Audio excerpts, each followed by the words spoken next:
বাড়িতে এসেই খুব খিদে পেয়ে গেছে। রুটি লুচি পরোটা দিয়ে খুব একটা তরকারি খেতে চায় না উজান।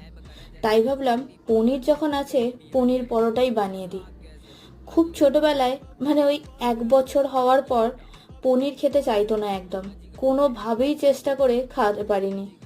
একদিন ভাবলাম পনিরের পুর দিয়ে যদি পরোটাটা বানাই, ব্যাস।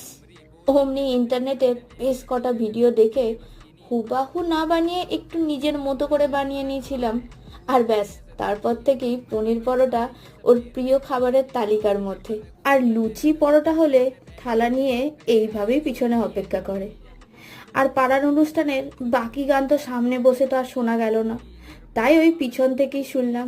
আর এদিকে মা জগদ্ধাত্রীকেও মণ্ডপের মধ্যে বসানো হয়ে গেছে। তারপর দেখি আরও এক জগদ্ধাত্রী মা মণ্ডপের উদ্দেশ্যে চলেছেন।